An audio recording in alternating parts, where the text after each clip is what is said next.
నా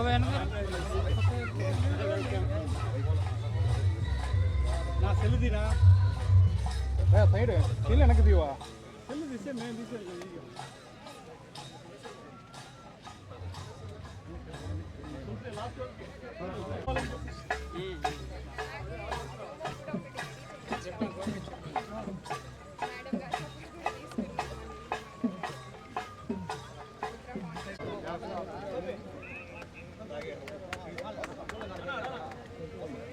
మరి రాయలసీమ ముద్దుబిడ్డ అందరూ కూడా మీ అశ్వదళాలతో వాళ్ళకి స్వాగతం పలుకుతూ వాళ్ళ సన్మాన కార్యక్రమాన్ని మరి ముందు నడిపించాలని చెప్పేసి మిత్ర ధన్యవాదాలు తెలియజేస్తున్నాం. మిత్ర బిల్డర్స్ అండ్ డెవలపర్స్ ఒక్క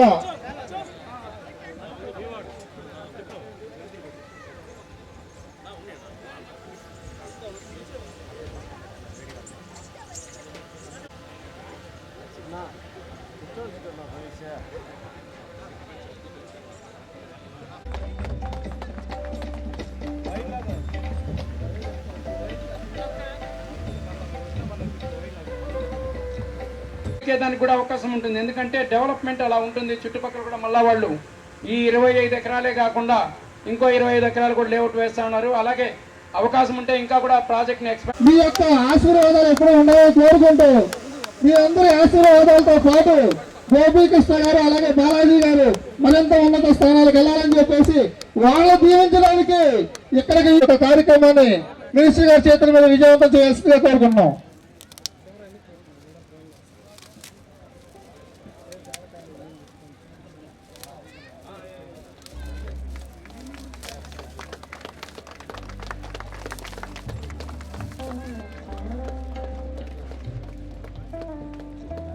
దయచేసి మీడియా వాళ్ళకి సహకరించండి. మిత్ర builders and developers brochure launching మన ప్రీతమ నాయకులు రాష్ట్ర మంత్రి కొల్లు రవీంద్ర గారి చేతుల మీదుగా అలాగే మిత్ర బిల్డర్స్ అండ్ డెవలపర్స్ సంస్థ ఏదైతే ఈరోజు ఈ కార్యక్రమాన్ని ఏర్పాటు చేసిందో అందులో కాళహస్తి సమీపంలో మిత్ర డెవలపర్స్ ఇక్కడ ఒక వెంచర్ని నూతనంగా ఏర్పాటు చేయడం జరిగింది. ఈ కార్యక్రమానికి రావడం జరిగింది. మరి వారు ఒక మంచి సదుద్దేశంతో ఈ ప్రాంతంలో ఈ వెంచర్ని డెవలప్ చేయడం ద్వారా ఈ ప్రాంతానికి కూడా తిరుపతికి అతి చేరువుగా, తిరుపతి ఎయిర్పోర్ట్కి కూడా 15 to 20 minutes డ్రైవ్లో రావచ్చు. అట్లాగే కాళహస్తికి కూడా 15 నిమిషాల్లో చేరుకోవచ్చు. ఈ ప్లేస్లో ఫస్ట్ టైం చేస్తున్నారు. మంచి వాతావరణంలో చేస్తున్నందుకు వారిని మనస్ఫూర్తిగా అభినందనలు తెలియజేసుకుంటూ, ఇవాళ రాష్ట్రంలో కూటమి ప్రభుత్వం వచ్చిన తర్వాత ప్రతి ఒక్కరిలో కూడా ఆశలు చిగురించాయి. 1 year పాలన పూర్తి చేసుకున్నాం. ఈ సంవత్సర పరిపాలనలో రాష్ట్ర ప్రజలు ఏది ఆశించారో ఆ రకంగా ఇవాళ పరిపాలన జరుగుతూ ఉంది. ముఖ్యంగా సంక్షేమ కార్యక్రమాలు ఇవాళ పెన్షన్లు ఇవ్వడం కానీ, మరి 3,000 ఉన్నటువంటి పెన్షన్ని 4,000 రూపాయలు చేసి భారతదేశంలో ఏ రాష్ట్రం ఇవ్వని విధంగా 64 లక్షల మందికి ఇవాళ పెన్షన్ అందిస్తూ ఉన్నాం. అది కూడా 1,000 రూపాయలు పెంచి, అంటే సంవత్సరానికి దాదాపు 34,000 కోట్ల రూపాయలు నిరుపేదల కోసం ఇవాళ పెన్షన్లు అందిస్తున్నటువంటి ప్రభుత్వం. అలాగే గ్యాస్ సిలిండర్లు ఇవాళ దాదాపు 1 కోటి గ్యాస్ సిలిండర్లు ఇస్తున్నాం. అలాగే ఇవాళ తల్లికి వందనం, ఎంతమంది పిల్లలు ఉంటే అంతమందికి 15,000 రూపాయల చొప్పున దాదాపు 67 లక్షల మందికి ఇవాళ తల్లికి వందన కార్యక్రమాన్ని అందిస్తున్నాం. అలాగే మరి త్వరలోనే రైతులకి ఏదైతే అన్నదాత సుఖీభావ కింద ఇవ్వడానికి 20,000 రూపాయలు ఏదైతే నిశ్చయించామో కేంద్ర ప్రభుత్వం విడుదల చేసిన వెంటనే 3 విడతలుగా వారికి అందించే కార్యక్రమాన్ని కూడా శ్రీకారం చుడుతున్నాం. ఉచిత బస్సు ప్రయాణం, మరి ఒక పక్క ఎక్కడ ఎవరి ఇబ్బందుల్లో ఉన్నా ఇమ్మీడియట్గా చేసుకుంటూ ముందుకెళ్తున్నాం. ఆగిపోయిన పనులన్నీ కూడా ఇవాళ పోలవరం పనులు స్టార్ట్ చేశాం, రాజధాని అమరావతి పనులు స్టార్ట్ చేశాం. అట్లాగే ఇక్కడ రాయలసీమ ఏరియాలో కూడా ఇవాళ సస్యశ్యామలం చేయటం కోసం పోలవరం బనకచెర్ల మరి ప్రాజెక్టు కూడా శ్రీకారం చుట్టడం ద్వారా ప్రతి ఎకరాకి నీరిచ్చే కార్యక్రమాన్ని కూడా శ్రీకారం చుడుతున్నాం. అదేవిధంగా ఈరోజు ముఖ్యంగా రాయలసీమ ప్రాంతాల్లో ఉన్నటువంటి అవకాశాలతో మరి ఓరకల్ బెంగళూరుకి మధ్యన ఒక అద్భుతమైనటువంటి ఎలక్ట్రికల్, ఎలక్ట్రానిక్స్ అండ్ సాఫ్ట్వేర్కి సంబంధించిన అన్నీ కూడా ఈ ప్రాంతాలకు రాబోతూ ఉన్నాయి. ఈ రాష్ట్రాన్ని అన్ని విధాలు కూడా ముందుకు తీసుకెళ్ళడానికి గౌరవ ముఖ్యమంత్రి గారు మరి అహర్నిశలు కష్టపడుతూ ఉన్నారు. అటు కేంద్ర ప్రభుత్వ సహాయ సహకారాలు కూడా నరేంద్ర మోడీ గారు కూడా ఇవాళ సపోర్ట్ చేస్తూ ఉన్నారు. ఇవాళ అన్నీ కూడా పవిత్రత, తిరుమల తిరుపతి పవిత్రతని మళ్ళీ పునరుద్ధరించుకున్నాం. దేవాలయాలన్నీ కూడా ఇవాళ అన్నదాన కార్యక్రమాలు నిర్వహించబడతా ఉన్నాయి. రోడ్లన్నీ గుంతలు పడిపోయిన రోడ్లన్నీ కూడా గుంతలు పూడ్చుకున్నాం. ఇన్ని మంచి కార్యక్రమాలు చేసుకెళ్తామంటే మళ్ళీ ఈ రాష్ట్రాన్ని ప్రజలు బుద్ధి చెప్పారు. 150 స్థానాలు ఇస్తే పరిపాలించడం చేతకాక 10 లక్షల కోట్ల రూపాయల అప్పులు చేసి పరిపాలన చేతకానటువంటి వ్యక్తి అనవసరం అనుకుని ప్రజలే 11 సీట్లు పరిమితం చేస్తే మళ్ళీ ఇప్పుడు వచ్చి కులాలు, మతాలు ఈ రకమైనటువంటి మాటలు మాట్లాడటమే కాకుండా మరి భయం కలిగించే విధంగా అధికారులను బెదిరించడం, బట్టలు తీస్తాం. అట్లాగే రఫా ఒక ముఖ్యమంత్రిగా పనిచేసినటువంటి వ్యక్తి ఇవాళ మళ్ళీ శాంతి భద్రత భంగం కలిగించే విధంగా కార్యక్రమాలు చేయడం అనేది చాలా దురదృష్టకరం. డెఫినెట్గా ప్రజాస్వామ్యంలో అది ఎప్పటికైనా సరే శాశ్వతంగా ఇలాంటి వ్యక్తుల్ని ప్రజలు పక్కన పెడతారు.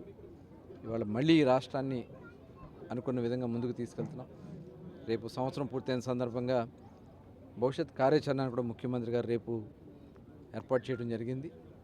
మరి మరొకసారి రాష్ట్ర ప్రజలకి, ముఖ్యమంత్రి గారికి 1 year పూర్తి చేసుకున్నటువంటి సందర్భంగా శుభాకాంక్షలు తెలియజేస్తాం. సార్, లిక్కర్ స్కామ్కి సంబంధించి చెవిరెడ్డి భాస్కర్ని అక్రమంగా అరెస్ట్ చేశారని చెప్పి వాళ్ళు ఆరోపణలు చేస్తారు సార్. డబ్బులు తీసుకున్నారు, డబ్బులు పంచారు, డబ్బులు దొరికినాయి అన్నీ కూడా స్టేట్మెంట్స్ వాళ్ళు ఇచ్చినటువంటి దాని మీద జరుగుతుంది. దీన్ని సిట్ ఏర్పాటు చేసాం. సిట్ విచారణలో మొత్తం కూడా బయటకు వస్తున్నాయి.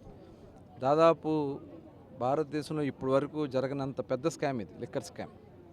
ఢిల్లీ లిక్కర్ స్కామ్ అనేది చాలా చిన్న స్కామ్. అది గతంలో జరిగినటువంటి చాలా స్కామ్ల్లో కూడా ఇంత పెద్ద ఎత్తున దోపిడీ చేసినటువంటి పరిస్థితి లేదు.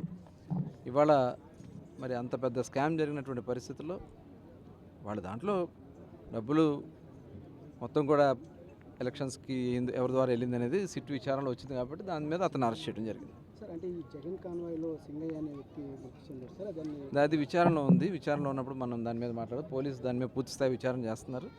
ఎవరైతే బాధ్యులు అయ్యి ఉంటారో ఏం జరిగితే వాళ్ళ మీద యాక్షన్ తీసుకోవడం జరుగుతుంది. జగన్మోహన్ రెడ్డి పర్యటన పూర్తిగా వివాదాస్పదంగా మారుతుంది. ఎక్కడికి వెళ్ళినా అంటే గతంలో అంటే చెప్తున్నా కదా, అది వాంటెడ్గా చేస్తూ ఉన్నాడు అతను ఉద్దేశపూర్వకంగా. మొన్న పల్నాడు ఎప్పుడో సంవత్సరం క్రితం చనిపోయినటువంటి వ్యక్తిని వచ్చి పరామర్శ చేస్తున్నాడు. అది కూడా బెట్టింగ్ 175 వై నాట్ 175 అని చెప్పి రెచ్చగొట్టినటువంటి జగన్మోహన్ రెడ్డి మాటలకి వాళ్ళు బెట్టింగ్లు కట్టి నష్టపోయి ఆత్మహత్య చేసుకున్నారు. అది అందరికీ తెలిసిందే. ఆత్మహత్య చేసి కూడా సంవత్సరానికి వచ్చి ఇప్పుడు పరామర్శించే కార్యక్రమాలు చేసి లేనిపోని అలజడులు సృష్టించి జనాన్ని మరి గ్యాదర్ చేసి అక్కడ ఒక భయానక వాతావరణం సృష్టించాలని ప్రయత్నం చేస్తున్నారు. తప్పకుండా శాంతి భద్రతలో భంగం కలిగించకుండా చూడాల్సిన బాధ్యత ప్రభుత్వం మీద ఉంది. డెఫినెట్గా ఆ స్టెప్స్ తీసుకుని ముందుకెళ్తాం. సార్, చెవిరెడ్డి అరెస్ట్ అయ్యారు. ఎంపీ మిథున్ రెడ్డి కూడా ఇప్పుడు బెయిల్ మీద ఉన్నారు. ఇంకా ఎవరైనా ఈ కేసులో ఇన్వాల్వ్ అయ్యేటువంటి అవకాశం ఉంది? సిట్ విచారణలో ఉంది కదా, సిట్ విచారణ జరుగుతున్నప్పుడు డెఫినెట్గా ఎవరెవరు ఇన్వాల్వ్ అయితే అందరినీ వాళ్ళ మీద యాక్షన్ తీసుకోవడం జరుగుతుంది. Thank you. మిత్రా ఫౌండేషన్ వాళ్ళు ఏర్పాటు చేసిన ఈ కార్యక్రమంలో పాల్గొనడం చాలా సంతోషంగా ఉంది. దిగువ మధ్యతరగతి కుటుంబానికి అనుకూలంగా 10 లక్షల సరౌండింగ్స్లోనే ఒక ఇంటి ప్లాట్ ఇవ్వడం అనేది మిత్రా ఫౌండేషన్ వాళ్ళు ఈ క్రియేట్ చేసిన చాలా అద్భుతమైన అవకాశం. ప్రజలకి అందరూ దీంట్లో పాల్పంచుకోవాలని కోరుకుంటున్నా. తెలుగుదేశం పార్టీ ప్రభుత్వం 1 yearలో అపురూపంగా సాధించింది. ఎందుకంటే చెప్తున్నానంటే ఒక 2000 నుంచి 3000 పెన్షన్ ఇస్తా అన్న జగన్మోహన్ రెడ్డి 3000 ఇవ్వడానికి దాదాపు 5 ఏళ్ళు టైం తీసుకున్నాడు. చంద్రబాబు నాయుడు అనౌన్స్ చేసిన వెంటనే 3000 పెండింగ్ కూడా కలిపి 7000 రూపాయలు ఇవ్వడం జరిగింది. ఎవరు వెన్నుపోటు పొడిచినట్టు వెన్నుపోటు అనే కార్యక్రమం పెట్టాడు ఆయన. ప్రజలకు వెన్నుపోటు 1 yearలోనే అన్ని కార్యక్రమాలు చేయడానికి కుదురుతుందా? స్టేజ్ బై స్టేజ్ ప్రతి కార్యక్రమాన్ని కూడా కూటమి ప్రభుత్వం ఈరోజు చేస్తూ ఉంది. చంద్రబాబు నాయుడు గారు కానీ, పవన్ కళ్యాణ్ గారు కానీ, లోకేష్ గారు కానీ, అలాగే మోడీ గారికి ఇచ్చే సపోర్ట్తో ఈరోజు అన్నదాత కార్యక్రమం కూడా లాస్ట్ టైం కూడా సెంట్రల్ నుంచి 13,000 ఇస్తే వీళ్ళు యాడ్ చేసి 6,000 యాడ్ చేసి డబ్బులు ఇస్తున్నారు ఆ రోజు. ఈరోజు అది కూడా ఈ సీజన్కి వస్తుంది. మనకు రైతుల సీజన్ ఖచ్చితంగా వస్తుంది ఆ డబ్బులు. వాళ్ళు రిలీజ్ చేసిన వెంటనే మన కాంట్రిబ్యూషన్ కూడా యాడ్ చేసి 20,000 రూపాయలు అన్నదాతకి ఇవ్వడం జరుగుతుంది. ఇక ఫ్రీ బస్ ఒకటే మాకు మిగిలింది. ఆ స్కీమ్ కూడా ఫ్రీ బస్ కూడా తొందరలోనే మహిళలకు ఉచిత బస్సు అనేది కూడా తొందరలోనే ఏర్పాటు చేసాం. మేము చెప్పిన సూపర్ 6 అన్నీ కూడా మేము ఈరోజు నెరవేర్చాం. మీకు మాట్లాడే అర్హతే లేదు. 3000కే మీరు అంత టైం తీసుకుని డిజిటల్ కరెన్సీ జరుగుతున్న రోజుల్లో ప్రతిదాన్ని డిజిటల్గా వాడుకున్న రోజుల్లో మీరు బ్రాందీ షాపులో మాత్రం మొత్తం డబ్బులు మాత్రమే ఎలా పెట్టి కొనిపిస్తారు, డబ్బులు మాత్రం ఎలా చలామణి చేస్తారు? మీకు ఆ డిజిటల్ ఎందుకు లేకుండా పోయింది? దీని వెనక ఏదో కుట్ర ఉంది కాబట్టి ఈరోజు సిట్ వేశాము. దాని కుట్రనంతా ఛేదించడం జరుగుతూ ఉంది. ఈ కుట్రని ఇందులో భాగంగానే చెవిరెడ్డి భాస్కర్ రెడ్డి గారిని అరెస్ట్ చేయడం జరిగింది. ఇందులో ఎవరెవరు ఇన్వాల్వ్మెంట్ వాళ్ళందరినీ కూడా అరెస్ట్ చేయడం జరుగుతుంది. దాంట్లో ఎటువంటి పరీక్షలో ఉపయోగించలేదు. కాకపోతే వాళ్ళలాగా దౌర్జన్యంగా బండారు సత్యనారాయణ అరడు గోడ తేడా ఉందని రాత్రికి రాత్రే పోయి జేసీబీలు పెట్టి కూల్చిన చరిత్ర కాదు మాది. ఖచ్చితంగా ఆధారాలను చూపెట్టి మీరు క్రిమినల్స్ అయితేనే మిమ్మల్ని అరెస్ట్ చేస్తున్నాం. ఇక్కడ భయభ్రాంతులు చేయడానికి ఎవరిని చేయడం లేదు. చట్టాన్ని మీరు ఉల్లంఘించి మీరు ఏమైతే చేశారో దాన్ని ప్రూవ్ చేయడానికి మాత్రమే మా ప్రభుత్వం ఈరోజు మిమ్మల్ని అరెస్ట్ చేస్తూ ఉంది. సాదాసీదాగా ఎవరిని అరెస్ట్ చేయడం లేదు, ఆధారాలు లేకుండా ఎవరిని అరెస్ట్ చేయడం లేదు. మీరు ఎంత అరిచి కొట్టుకున్నా ప్రజలకు అన్ని విషయాలు తెలుసు. ఈరోజు మీడియా చాలా పవర్ఫుల్ అయింది, సోషల్ మీడియా ఇంకా పవర్ఫుల్గా ఉంది. మీరు ఎక్కడ నుంచి ఎక్కడికి నిన్ను చూస్తే మీరు ఏ టోల్ గేట్ నుంచి ఎప్పుడు బండి పాస్ అయింది, ఏ గన్మెన్ దాంట్లో కూర్చోన్నాడు, ఏ పిఏ కార్లో కూర్చోన్నాడు, ఎంత డబ్బు ఉంది, ఇవన్నీ కూడా కూలంకషంగా మీకు తెలియజేయడం జరిగింది. అందరికి కూడా ఆషామాషి ఆరోపణలు ఎవరు చేయడం లేదు. ఇక్కడ మీరు అన్ని తప్పులు చేశారు కాబట్టి మీరు శిక్షణ అనుభవించాల్సిందే. మీరు ఎట్టి పరిస్థితిలో 2034లో కూడా మీరు రూలింగ్కి రారు. ఖచ్చితంగా ఊకవ తంపుడు దంచకండి ప్రజల మీద. అందరూ ప్రజలు మిమ్మల్ని చూసే భయభ్రాంతులు అయిపోయినారు. మీకు ఓటేస్తే ఏమవుతుందో మా గతి అని. కాబట్టి మీకు ఎట్టి పరిస్థితిలో ఓటేయరు. మీ 11 మందిని కాపాడుకోవడానికి మీరు 5 ఏళ్ళలో వచ్చేస్తాను, సంవత్సరం అయిపోయింది, 4 ఏళ్ళలో వచ్చేస్తామని చెప్తాను. ఇవి ఏది జరగదు. పగటి కళ్ళు ఎవరు కనబడకుండా కోరుకుంటున్నా. ప్రజలు కూడా నిర్భయంగా ఉండండి. మా ప్రభుత్వం అందరికీ నిర్భయమైన సమాజాన్ని ఇచ్చింది. ఇంతకుముందు పడుకోవడానికి నిద్రపోతే కూడా భయపడేవాడు ఏమవుతుందేమని. టీఎంఎల్ దగ్గర మాట్లాడేదానికి కూడా భయపడేవాళ్ళు. అలాంటి పరిస్థితి లేదు. ఈరోజు క్లియర్గా ఎవరు ఏదైనా మాట్లాడచ్చు, మీరు విమర్శించవచ్చు. మీకు అందరికీ ఫ్రీడమ్ ఉంది. మా ప్రభుత్వం విమర్శించొద్దని చెప్పదు, విమర్శించే వాళ్ళని అరెస్ట్ చేయదు, అలాంటివేమీ జరగదు. ప్రజాస్వామ్యబద్ధంగా ఈ గవర్నమెంట్ నడుచుకుంటుంది. చంద్రబాబు నాయకత్వంలో రాబోయే రోజుల్లో అద్భుతంగా ఆంధ్రప్రదేశ్ భవిష్యత్తు ఉంటుంది. ఆంధ్రప్రదేశ్ దిగ్విజయంగా ముందుకు సాగుతుంది. Thank you. జై హింద్, జై తెలుగు. అందరికి వస్తూ ఉంది. అమ్మఒడి కూడా ఎవరికి పడలేదో కరెక్ట్గా చెప్తే ఇప్పుడు 42 లక్షల మందికి వైఎస్ఆర్సీపీ గవర్నమెంట్ ఇచ్చింది. ఈరోజు 67,27,000 మందికి తెలుగుదేశం పార్టీ గవర్నమెంట్ ఇస్తూ ఉంది. మా దగ్గర డాటా ఉంది, లెక్కలున్నాయి. ఎవరికి లేదో చెప్పాలా? ఎలిజిబిలిటీ ఉన్న ప్రతి ఒక్కరికి 5 మంది ఉంటే కూడా 65,000 పడింది. మీరు చూసారు లేదు? 5 మంది ఒక ఇంట్లో ఉంటే ఒక ఇంట్లో 65,000 పడింది. మీలాగా మాట మార్చి అందరికి ఇస్తానని చెప్పి ఇంట్లో ఒకరికే ఇస్తానని చెప్పలేదు. చెప్పిన మాట ప్రకారం ఈరోజు 4 ముగ్గురున్నా 5 మంది ఉన్నా అందరికి కూడా తల్లికి వందనం ఇవ్వడం జరుగుతూ ఉంది. అమ్మఒడి ఇంట్లో ఒక్కరికే ఇచ్చారు. తల్లికి వందనం అందరికి ఇవ్వబడుతూ ఉంది. మీరు ఎక్కడైనా చెక్ చేసుకో. It is my challenge. ఇప్పుడు ఊరికే అబద్ధాలు చెప్పేసి రావడం కాదు. అంటే మేము డేటా లేకుండా 67 లక్షల మంది చెప్పాము. మేము 67,27,000 మందికి ఇస్తున్నామంటే without data, without names, without phones ఏం లేకుండా మేము చెప్తున్నామా? మీరు ఎంక్వైరీ చేసుకోవచ్చు. వాళ్ళు చెప్పేది వినొద్దండి, మీరు ఎంక్వైరీ చేసుకోండి. Thank you.